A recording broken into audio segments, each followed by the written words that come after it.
Wake up, buyer payer people. It's a beautiful day. Go grab yourself another cup of joe and say hello to Jim and Michelle Rhodes on the Buy Here Pay Here morning show. Take it away, you two. Good morning, everyone. Happy White Hat Wednesday. Wednesday. I'm still waking up over here. Oh my gosh. Yeah, there are mornings when we wake up seriously and it's like, okay, yeah, it's worth it. Yeah. It's just, Oh no, it's totally worth it. It's yeah. just last night was one of those nights when I'm awake. That's happening to me. I'm starting to, my mother dealt with this for years, and now I'm starting to have these periods where I'm just awake in the night with no real And explanation. so I wake up to an inbox full of shared documents. Yeah. So, It's like, oh, by the way, I mapped out this. Yeah. And oh, by the way, I Yeah. was thinking about this last night. And I'm like, dude. So apparently Jim is going to take a nap today. I hope. I'm running on about 4 hours of sleep and caffeine this morning. So yeah, trying to get and some we have a more going. flight. Right. We're heading out, heading to Texas, or not. Well, By way of actually, Oklahoma tonight City, is yep. Oklahoma City, and this weekend we'll be in Texas. So we're heading to the Central Time Zone, which Right. is nice, I you know, suppose. and extra. Well, you know. It's a mind thing, It I is think, for you, with yeah. it really is. When Yeah. you change time zones, it's like all of a sudden you're going to get more sleep, but you really don't. It's just a different position of the sun at the same time of day. So Yeah, absolutely is. We're coming up real close to TIADA. I know it is still not too late to get tickets. If you guys, those of you who live in the area that haven't signed up yet, it's a little bit easier lift for you to do than if you have to travel in from places all over the U.S. But Right. I do know that they have tickets. Room blocks are sold out, but if you decide you're going to come, they're probably getting some cancellations because, you know, stuff happens. Right. And people can't come at the last little bit. And so, yeah, we've it's been an interesting couple of days with watching stuff. Facebook is so rich with topics, for one thing. So much stuff happening out there. Yeah. And LinkedIn too, by the way. LinkedIn's got some interesting topics for our segment, or and at least the auto shout segment. out to Buy Here Payer Success, or BHPH Success, and BHPH Boardroom for broadcasting live in Facebook. Yeah. too. For those that are listening in, we want to make sure you remember to subscribe to the YouTube channel. Yes. That's just really important because that's where we're going to keep sharing more and more stuff. Well, that's like, yes, subscribe and like and subscribe to the YouTube channel, because we talked about last Friday the podcast that we did on Thursday on the economic climate, and I mean it's a long one. Yeah. And we teased it on Friday, and then got a question on Monday. It's like, because I said it was going to be done. It's like, is it done? No, but it was that afternoon, and it's up now. So with all of the different podcasts that we do, it is up first on YouTube. Right. And sometimes they're up before we've had them go through the engineering, the audio and all the technical engineering. So it may be there for a little while before it actually ends up on a syndicated channel. So that was, if you're she's interested, talking about the episode on economic climate and what should Buy Here Pay Here dealers to adjust in this economic climate. We had our regular featured guest, Brent Carmichael from NCM, and then Chris Tiller from Car Financial joined us, in our hard question series. And wow, what a great subject. And so much meat. So it's really, you can find that one out there on YouTube. Folks have been seeing it on YouTube since Monday and downloading it on their podcast platform since Tuesday.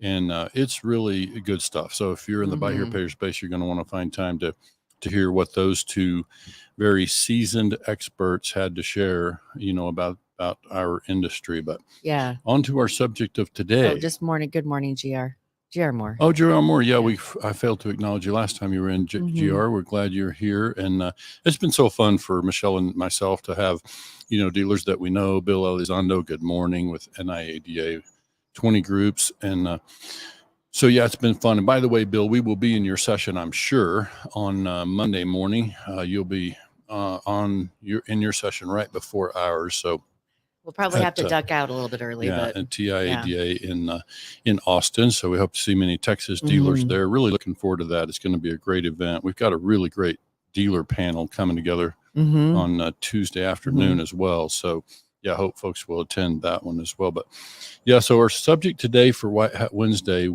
is honesty. So I put a Facebook poll out there, and in both the BHPH boardroom and the success group. And so I started to get the results. I just tabulated the results this morning from both groups. And so let me make sure, Michelle, maybe you can find it. We can verify that the phrasing on the question Let me see if I can. was. You put it in both the boardroom and. Yeah, I can paraphrase it. Basically, just said if. Oh, it says, what letter grade would you give your BHPH customers' entire portfolio in terms of honesty? Further explanation intentionally withheld. Right. So just leave it So there. do you want? Can I read off what the? Well, I've got them here. Okay, I've got all the results, and so. I mean, I was going to just say these are all the options that people. Oh have. yeah, please. Yeah. Go So A+ was all of them tell the truth all the time. Mhm. So that's like really honest people. A- was nearly all of them tell the truth nearly all the time. B is most or truthful most of the time. Mhm. C was mixed, probably representative of the larger population. D was we had an honest customer once. Mhm. And F was we're still waiting for someone to be truthful. Right. And I did get 2 votes for F. I got no votes for D. Okay. I'm looking on boardroom and no one voted for F, but yeah. No one voted for A+, not surprising, but I did get 4 votes for A-. We got the 2 most prominent votes were B and C. So B got a total of 11 votes, and the votes are still coming in, or responses are still coming in. This just went out yesterday, but 11 voted B or suggested B, and 21 said C. So you want to read what those said again? B was most or truthful most of the time. Right. So most are truthful most of the time. Right.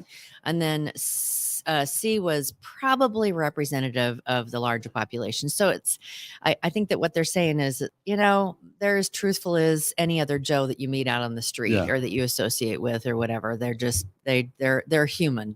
Right. And so while this is a small sampling, it's still a very real sampling. And I think the more interesting thing for Michelle and myself is that, if that's the case, and we think that's probably true based on our own experience, is that the customers are no different than the rest of the population. Brett Buke's here. Oh, nice. Good morning, Brett. Good morning. Sorry. Happy to have Brett in there. So we're seeing what you're up to, Brett. And by the way, you guys follow Brett. And he's heading into another charity event. He's got one of his fitness events that raises money for charity. So yeah. So sorry, so squirrel. Back to topic. Keep up with hashtag Buckeye Brett. And hey, good morning, Hugo in Houston. So yeah. So I wanted to make sure that people understand that the idea of having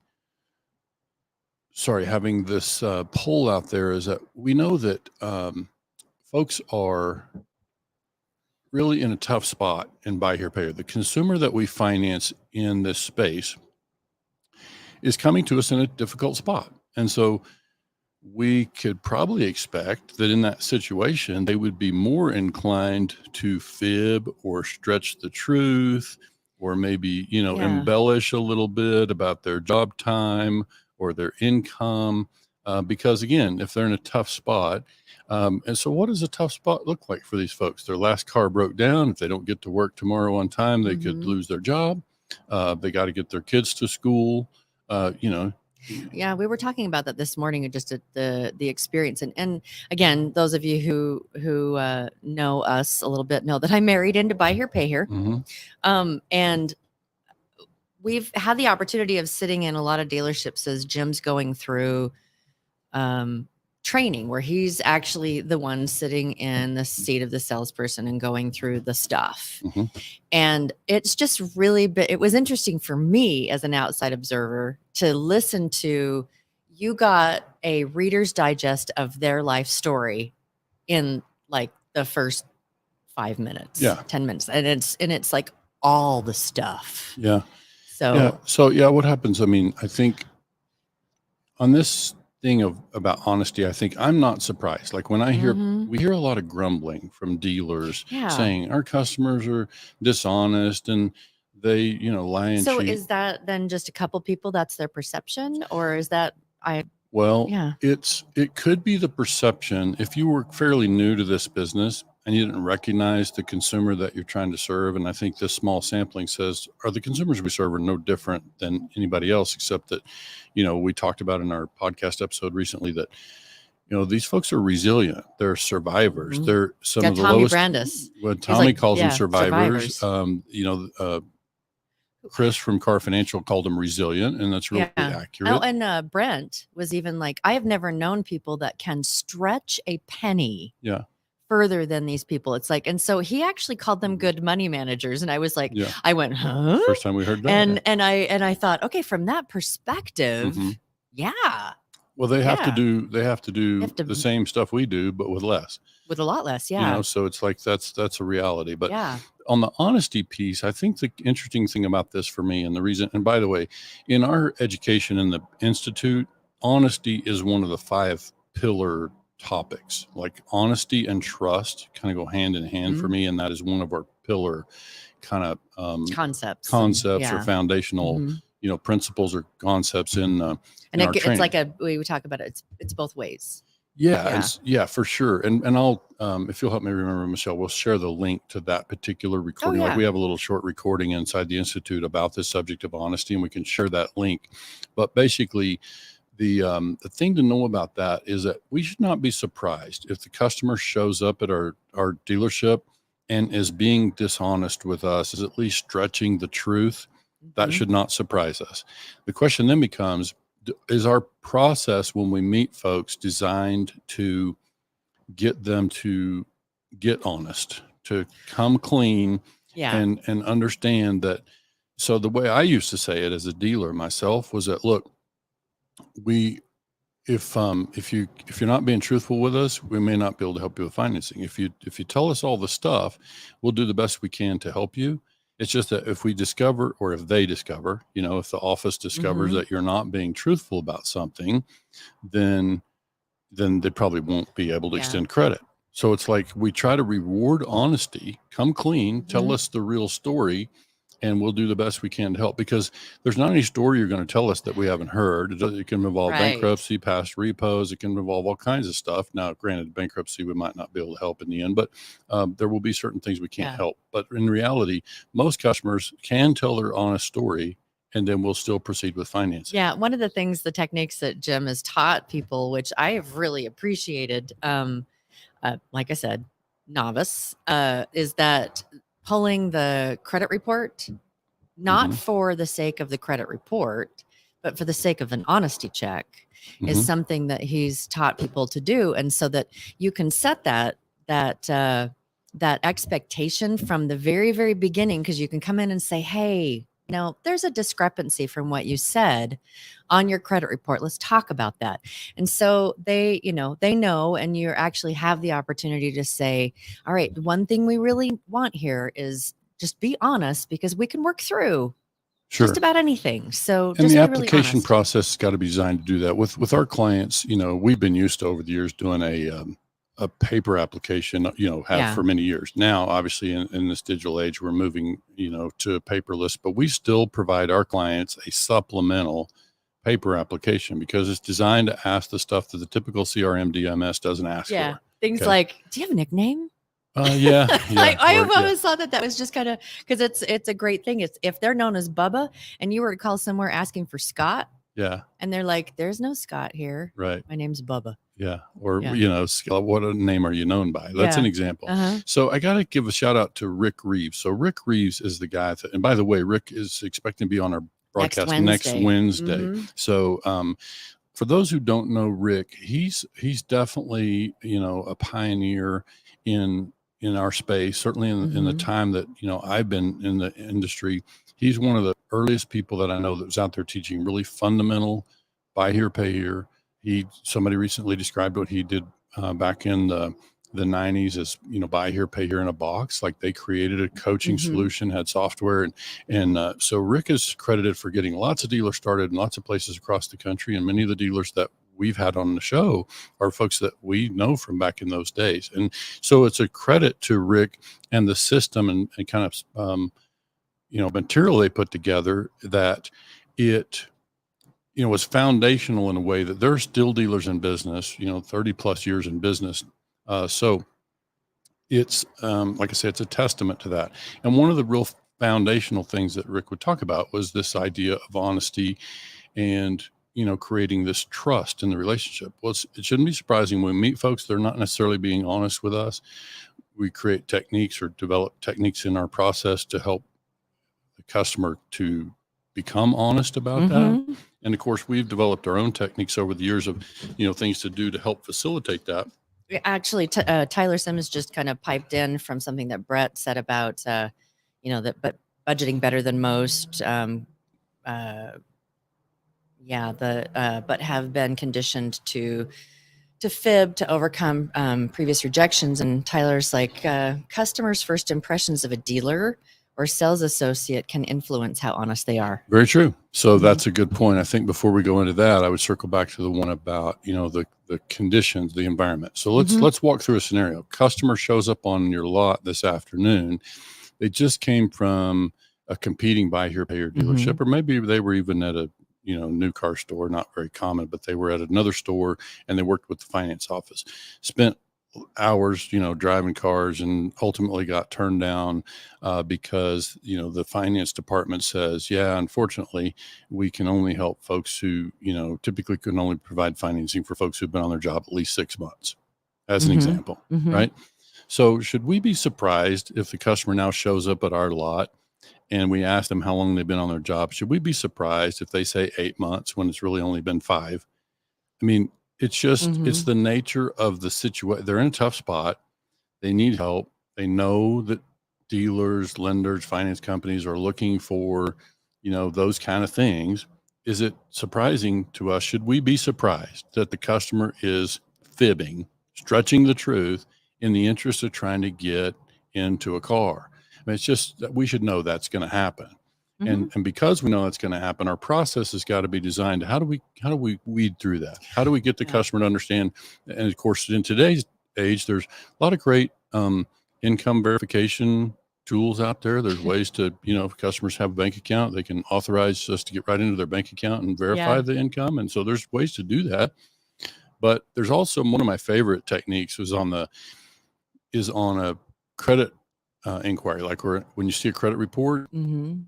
You've already had the customer fill out the application. So if I'm in Ohio, a dealership in Columbus, Ohio, and customer claims to have lived in Columbus for 3 years, and prior to that, they lived in, Dayton for 3 years. And now we pull up their credit report and it indicates an address from 6 months ago in Tucson, Arizona. Well, even though I know from experience, there's probably a perfectly good explanation for that, I view it as an opportunity before delivery to have a conversation with the customer and say, we have a bit of a problem. We were moving ahead. You guys, and without saying this, the customer's now been with us, an hour plus, hour and a half, and we're really close to delivery and approving the deal. But it's an opportunity to sit with the customer and say, can you guys explain? We got a bit of a problem. I went through your credit information. It looks like you've been truthful about, everything except we got this one issue. You indicated that you'd lived, in Ohio for the last 6 years, but you show an address of Tucson, Arizona from 6 months ago. Can you explain that to me? And then I've watched Jim just put the pen down and lean back. Yeah.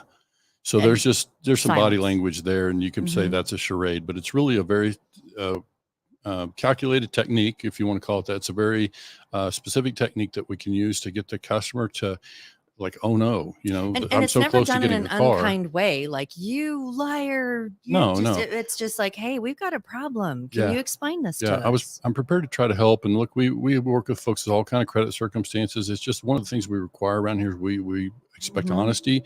So I need to understand what's going on here. Like, tell me, because again, we're about to step into a 3+ year relationship with a customer.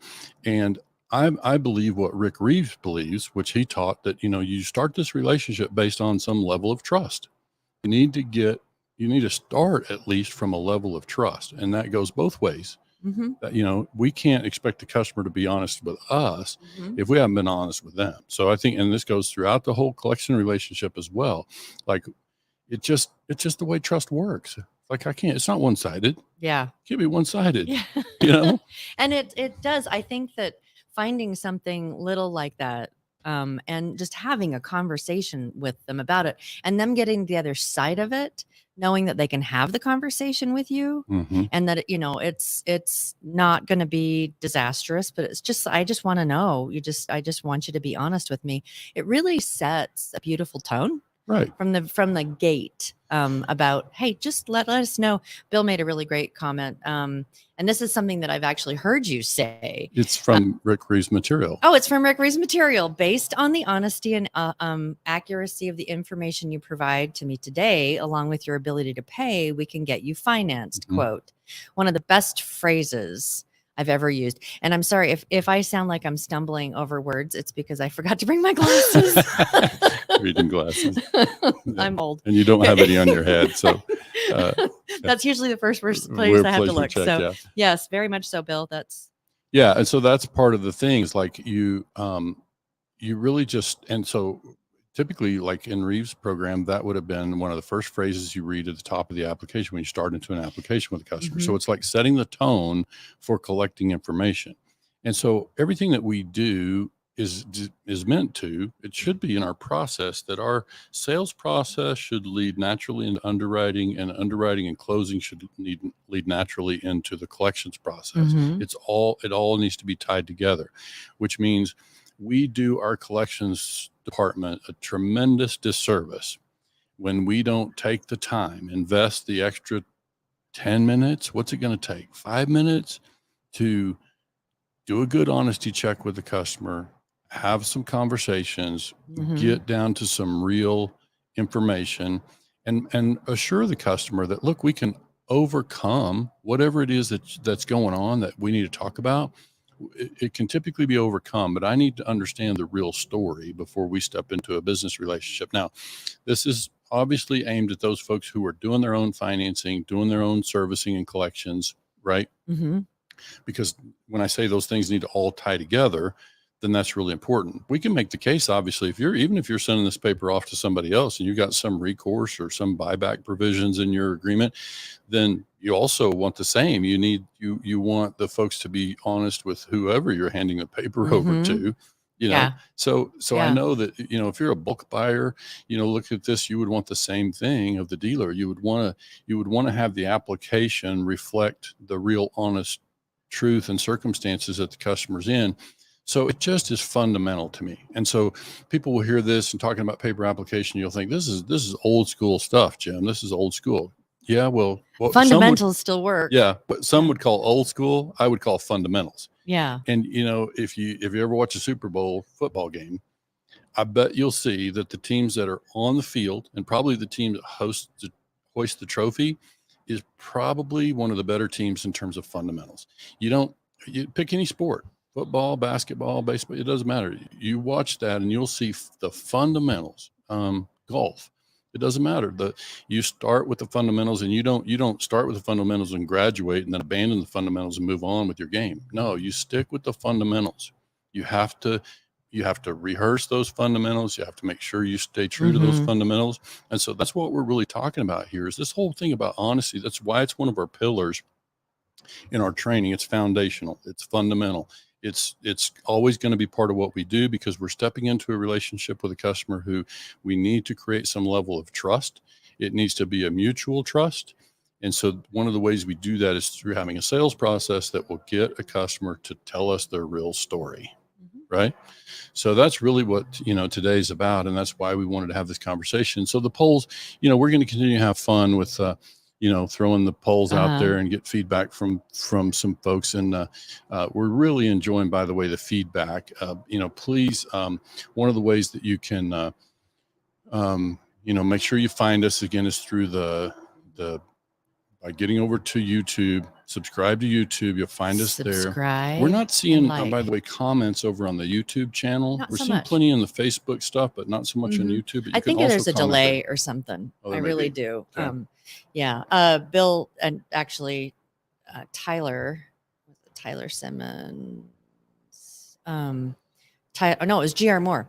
Don't feel the customer, or don't fear to ask the sorry, customer. You want me to read glasses, that one? yes. Don't fear to ask the customer something that you know that is not true. This can really start a good, honest relationship. So so GR knows that's part of what and I know GR and you folks, tuned in here with us today, Bill, Brett, you guys see it out there in the Facebook groups in the same way we do, where dealers are grumbling about their customers being dishonest. And I'm not saying that's not the case. Of course, customers can be dishonest, but with all those kind of things, we really always should ask ourselves, and this is something that, I've got articles out there. I can try to remember to find that and share it. It's not exactly in this context, but it's more over on the collection side. Years ago, I kind of coined the phrase like somebody messed up. Okay. And if a customer's being dishonest with us, we should really ask, okay, so something went wrong. Something broke down. The customer started lying to us. Where's the breakdown? What happened? What went wrong? Who messed up? And could we have played a role in that? I think this is a really important thing for us to think about as dealers. We always need to have the willingness to look at ourselves first and ask, did we contribute to that in any way? Is there something we did to contribute to this situation? Are they feeling that they need to lie to us because they're feeling pressure from our collection department and they're trying to avoid a repossession? Just as one example, I'm saying we need to create an environment where the customer feels like they can be honest with us, because that's going to be the basis of a very long relationship, we hope. Yeah. And so this is why it just becomes so important that we create that environment and make sure that we're, able to do that. Yeah. Bill piped in and said, Rick Reeves is an amazing mentor. Honored to have worked with him. Again, he's going to be on the show next Wednesday. Right. We've got that confirmed for next Wednesday. And so we'll share more about Rick's background. We'll give him a chance to tell some of the stories about how he got started. Tommy Brandis, who's the creator of the BHPH Success Group. Tommy and I both, we kind of met one another through the Rick Reeves kind of program. And then there are others. There are plenty out there. Gordy Tormolin is somebody who came through the Rick Reeves he came into Buy Here, Pay Here by way of the Rick Reeves program. Yeah, it was interesting at it was at the NABD. Was it? No. Yeah, it was at NABD last year. Right. You did a dealer panel. Right. And Rick was in the audience. Right. And it was just kind of surreal, apparently to you and Tommy and Gordy, that you looked down and it's like, there's Rick. And it's like all the people on the stage were. Yeah, all three of our panelists. And that was kind of a fluke. We had a third panelist that was not Rick Reeves, and then she was not able to participate. And so we ended up asking somebody the night before who just happened to be, I didn't even think about it at the time, it was just somebody I knew. And they joined the panel at the last minute. And so all three of the happened to be folks who came from that Rick Reeves track. And of course, we were talking about customer retention, and we're talking about dealers who've been in business 20 and 30 years. So that's a lot of the dealers that, Rick helped put in business. So we'll talk more about Rick's career and his, his involvement in Buy Here, Pay Here education and kind of doing startup packages for dealers. So we'll talk about that next week. But I know that, Rick is certainly somebody who's also going to teach this whole honesty piece of what we're talking about. It's something that becomes foundational, and it's just a really anchor. It's an important anchor in our process. Absolutely. All right. So, if there's anything we can help you with, we're going to actually post that honesty video to this we thread, put it in the or we'll thread. put it in the thread, so that you guys can take a little peek at that. Just so you guys know as well, we mentioned that coming August 1st, that since the dealer track in the BHPH Institute is going to be living in the BHPH Nation, and that it will be something that once people get in for their $9 subscription, that it will be available for them for free. I went ahead last week and changed the pricing for that. So anyone that's in there currently, you'll notice in August that your subscription will only be $9. And so if anyone wants to get in there and subscribe now, it's not going to be any different in pricing than it will once we fully launch the Nation. So yeah, get in there and take a peek. There's a lot of really, really great information. We've gotten a lot of great feedback Right. on what's in there. And it's, we're out here to just trying to teach dealers how to be better dealers, and that's just part of it. And so we've talked about it. We'll talk about it more later, but the BHPH Nation, whether you're a dealer, vendor, anybody in the space, we would ask you to go to bhphnation.com. All you can do currently is there's a little learn more button, or just send in your information, send your email. And we'll let you know when we'll it make goes sure to live. notify you when we go live, and we'll be working on that, continuously in the coming weeks. So it's got to be good for this industry, because we're just going to make all the stuff available there in one spot for dealers. And so it's going to be a really valuable membership platform. So again, we thank you folks for tuning in. Did we have anything else, Michelle, before we wrap up? I'm excited to see y'all, and y'all. Yeah, we're going to Texas, y'all. Uh-huh. I'm excited to see y'all in Texas next week. And if you have enjoyed what you've heard, come and find us. We will be in the speakers lounge on Monday at 1:45. Yeah, we're going to have to find time for two things while we're there. One is queso. Oh, we got to find time for queso, and then we got to find time for some smoked old fashions. And so if anyone, when we do the smoked old fashioned, Bill has been leading the charge, and he keeps sending us pictures. It's like, darn it, I feel like we're behind. We started this dang thing. I know. Yeah. Well, we'll catch up, Bill. Don't worry. We're going to catch up. But we're going to have to see if there's on the resort, if someone does a smoked old fashioned, because if they do, I think it would be fun to get everybody together and do a smoked old fashioned for anyone that wants to. If not, we're going to have to rent a bus or something. It's a party bus. It's a smoked old fashioned party bus. There you go. So we'll have some fun. Yeah, we're totally looking forward to Austin. We hope to see many of you there. And and again, your feedback on the morning show, we appreciate you letting us know if there's a topic you want to talk about. And we're starting to, by the way, figure out how to bring dealers to the phone conversation. We're gonna do some tests on that, and just to see if we can get some conference call stuff coming in. So excellent. Yeah. All right, guys, have a great rest of your days. Thank you so much for tuning in, and we will see you Friday from Oklahoma City. Right.